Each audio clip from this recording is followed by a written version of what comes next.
Thank you so much. It's so great to be in Iowa. We're here just thawing out.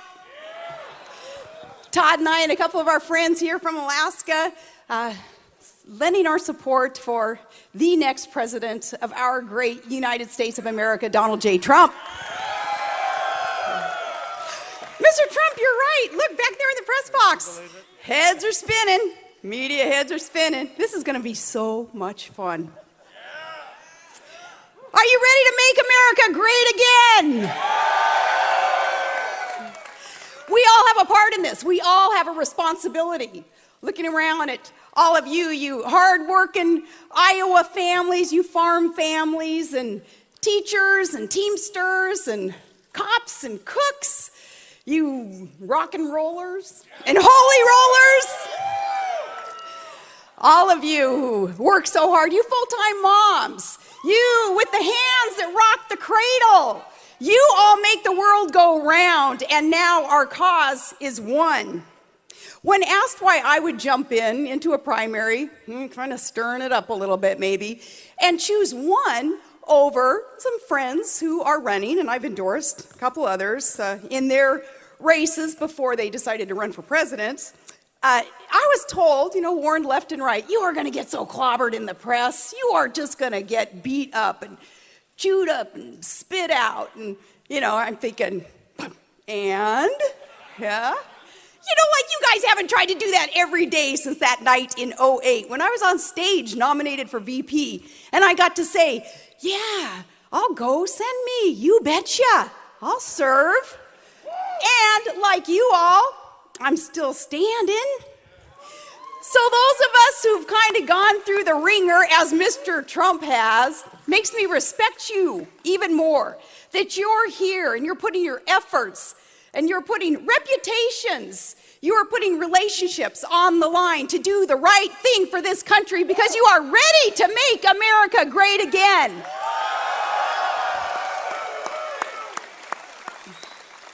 Well, I am here because, like you, I know that it is now or never. I'm in it to win it because we believe in America and we love our freedom. And if you love your freedom, thank a vet.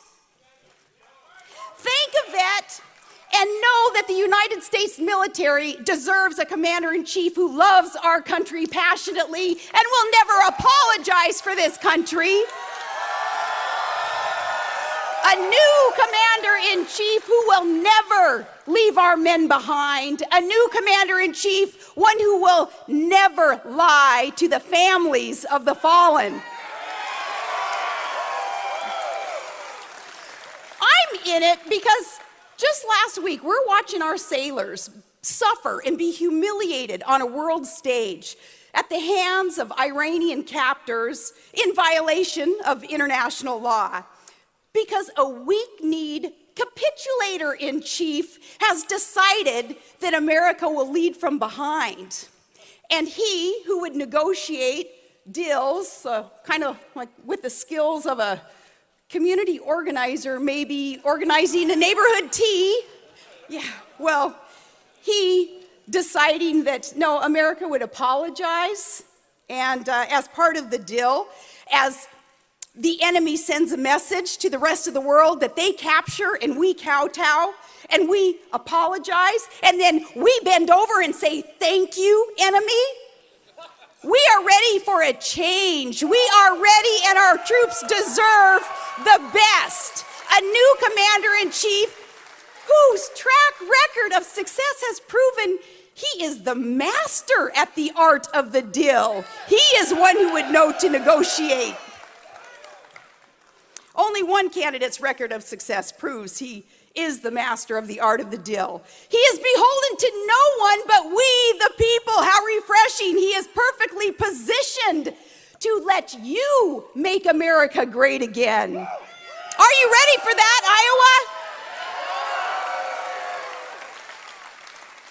Iowa? No more pussyfooting around. Our troops deserve the best. You deserve the best. He is from the private sector, not a politician. Can I get a hallelujah? Hallelujah. Where in the private sector you actually have to balance budgets in order to prioritize, to keep the main thing the main thing. And he knows the main thing, a president is to keep us safe economically and militarily. He knows the main thing, and he knows how to lead the charge. So troops, hang in there because help's on the way, because he, better than anyone, isn't he known for being able to command fire? Are you ready for a commander-in-chief? You ready for a commander-in-chief who will let our warriors do their job and go kick ISIS ass? Ready for someone who will secure our borders, to secure our jobs, and to secure our homes? Ready to make America great again? Are you ready to stump for Trump? I'm here to support the next president of the United States, Donald Trump. Now, 8 years ago, I warned that Obama's promised fundamental transformation of America, that it was going to take more from you and leave America weaker on the world stage, and that we would soon be unrecognizable. Well, it's the one promise that Obama kept. But he didn't do it alone. And this is important to remember, especially those of you like me, a member of the GOP. This is what we have to remember in this very contested, competitive, great primary race. Trump's candidacy, it has exposed not just that tragic, the ramifications of that betrayal of a transformation of our country, but two, he has exposed the complicity on both sides of the aisle that has enabled it, okay? Well, Trump, what he's been able to do, which is really ticking people off, which I'm glad about. He's going rogue left and right, man. That's why he's doing so well. He's been able to tear the veil off this idea of the system, the way that the system really works. And please hear me on this. I want you guys to understand more and more how the system, the establishment, works and has gotten us into the troubles that we are in America. The permanent political class has been doing the bidding of their campaign donor class. And that's why you see that the borders are kept open for them, for their cheap labor that they want to come in. That's why they've been bloating budgets. It's for crony capitalists to be able to suck off of them. It's why we see these lousy trade deals that gut our industry for special interests elsewhere. We need someone new who has the power and is in the position to bust up that establishment to make things great again. It's part of the problem. His candidacy, which is a movement, it's a force, it's a strategy. It proves as long as the politicos, they get to keep their titles and their perks and their media ratings, they don't really care who wins elections. Believe me on this. And the proof of this, look what's happening today. Our own GOP machine, the establishment, they who would assemble the political landscape, they're attacking their own front runner. Now, would the left ever, would the DNC ever come after their front runner and her supporters? No, because they don't eat their own. They don't self-destruct. But for the GOP establishment to be coming after Donald Trump's supporters, even with accusations that are so false, they are so busted the way that this thing works. We, you, a diverse, dynamic, needed support base that they would attack. And now, some of them even whispering they're ready to throw in for Hillary over Trump because they can't afford to see the status quo go. Otherwise, they won't be able to be slurping off the gravy train that's been feeding them all these years. They don't want that to end. Well, and then funny, not funny. But now what they're doing is wailing, well, Trump and his trumpeters, well, they're not conservative enough. Oh, my goodness gracious. What the heck would the establishment know about conservatism? Tell me, is this conservative? GOP majorities handing Obama a blank check to fund Obamacare and Planned Parenthood and illegal immigration that competes for your jobs and turning safety nets into hammocks and all these new Democrat voters that are going to be coming on over the border as we keep the borders open, and bequeathing our children millions in new debt, and refusing to fight back for our solvency and our sovereignty, even though that's why we elected them and sent them as a majority to DC. No, if they're not willing to do that, then how are they to tell us that we're not conservative enough in order to be able to make these changes in America that we know need to be made? Now they're concerned about this ideological purity? Give me a break. Who are they to say that? Oh, and tell somebody like Phyllis Schlafly. She is the Republican conservative movement icon and hero and a Trump supporter. Tell her she's not conservative. How about the rest of us? Right-wing and bitter clinging, proud clingers of our guns, our God, and our religions and our Constitution. Tell us that we're not red enough? Yeah, coming from the establishment, right. Well, he, being the only one who's been willing, he's got the guts to wear the issues that need to be spoken about and debated on his sleeve, where the rest of some of these establishment candidates, they just wanted to duck and hide. They didn't want to talk about these issues till he brought them up. In fact, they've been wearing this political correctness kind of like a suicide vest. And enough is enough. These issues that Donald Trump talks about had to be debated, and he brought them to the forefront, and that's why we are where we are today with good discussion. A good, heated, and very competitive primary is where we are. And now, though, to be lectured that, well, you guys are all sounding kind of angry is what we're hearing from the establishment. Doggone right we're angry, justifiably so, yes. You know, they stomp on our neck and then they tell us, just chill, okay, just relax.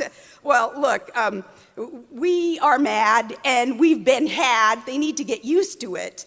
This election is more than just your basic ABCs, anybody but Clinton.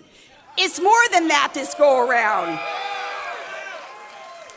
When we're talking about a nation without borders, when we're talking about bankruptcies in our federal government, debt that our children and our grandchildren, they'll never be able to pay off.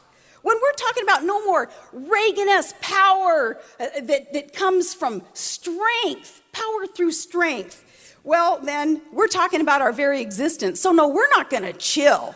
In fact, it's time to drill, baby, drill down and hold these folks accountable. And we need to stop the self-sabotage and elect new and independent, a candidate who represents that and represents America first, finally. Pro-Constitution, common sense solutions that he brings to the table. Yes, the status quo has got to go, otherwise we're just going to get more of the same. And with their failed agenda, it can't be salvaged, it must be savaged. And Donald Trump is the right one to do that. Are you ready for new? And are you ready for the leader who will let you make America great again? It's going to take a whole team. It's going to take a whole team. Fighters, all of us in the private sector, fighters in the House and the Senate. So our friends who are fighters in the House and the Senate today, they need to stay there and help out. They can help our new leader in the positions that they are in. Let me say something really positive about one of those individuals, Rand Paul. I'm going to tell you about that libertarian streak in him that is healthy, because he knows you only go to war if you're determined to win the war. And you quit footing the bill for these nations who are oil rich. We're paying for some of their skirmishes that have been going on for centuries, where they're fighting each other and yelling Allah Akbar, calling jihad on each other's heads forever and ever. Like I've said before, let them duke it out and let Allah sort it out.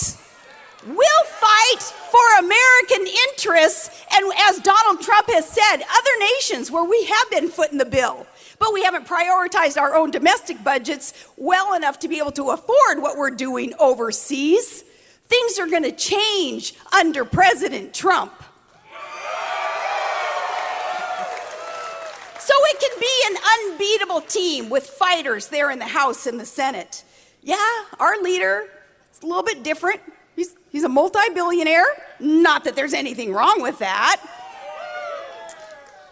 But it's amazing. He is not elitist at all. I just hope you all get to know him more and more as a person and a family man, and what he's been able to accomplish, and with his, it's kind of this quiet generosity. Yeah, maybe his largesse kind of, I don't know, some would say gets in the way of that quiet generosity and his compassion. But if you know him as a person, and you'll get to know him more and more, you'll have even more respect, not just for his record of success and the good intentions for America, but who he is as a person. He's not an elitist. And yes, as a multi-billionaire, we still root him on because he roots us on.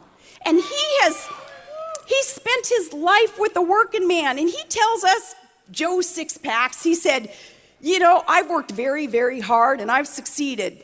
Hugely, I've succeeded, he says. And he says, and I want you to succeed too.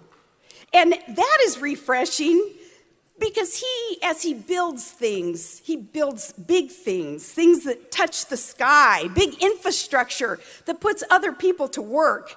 He has spent his life looking up and respecting the hard hats and the steel-toed boots and the work ethic that you all have within you. He, being an optimist, passionate about equal opportunity to work, this self-made success of his, you know that he doesn't get his power, his high, off of opium, other people's money, like a lot of dopes in Washington do. They're addicted to opium, where they take other people's money, and then their high is getting to redistribute it, right? And then they get to be really popular people when they get to give out your hard money. Well, he doesn't do that. His power, his passion, it's the fabric of America, and it's woven by work ethic and dreams and drive and faith in the Almighty. What a combination. Are you ready to share in that again, Iowa? Because that's what's going to let you make America great again. He's going to be able to empower you to look out for one another again, instead of relying on a bankrupt government to supposedly be looking out for you. No, and I think you're ready for that. And Iowa, I believe too that you're ready to see that our vets are treated better than illegal immigrants are treated in this country. And you're ready for the tax reform he talks about to open up Main Street again. And you're ready to stop the race baiting and the division based on color and zip code, to unify around the right issues, the issues important to me, or I wouldn't be endorsing him. Pro-life, pro-Second Amendment, strict constitutionality, those things that are unifying values, and there are time-tested truths involved. These are unifying values from big cities and tiny towns, from big mountain states and the Big Apple, to the big, beautiful heartland that's in between. Now, finally, friends, I want you to try to picture this. It's a nice thing to picture. Exactly 1 year from tomorrow, former President Barack Obama, he packs up the teleprompters and the selfie sticks and the Greek columns and all that hopey-changey stuff, and he heads on back to Chicago, where I'm sure he can find some community there to organize again. There, he can finally look up. President Obama will be able to look up, and there, over his head, he'll be able to see that shining, towering Trump Tower. Yes, Barack, he built that, and that says a lot. Iowa, you say a lot. Being here tonight, supporting the right man who will allow you to make America great again. God bless you. God bless the United States of America and our next President of the United States, Donald J. Trump.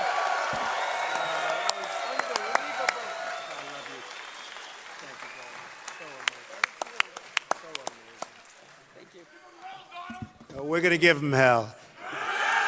I just want to thank Sarah and Todd. Just really amazing people. This is a woman that from day one, I said, if I ever do this, I have to get her support. She feels it. She understands it better than anybody. And Sarah, on behalf of myself, my family, and the country, I want to thank you very much. Thank you, darling. Thank you. Come on, we'll sign a couple of things.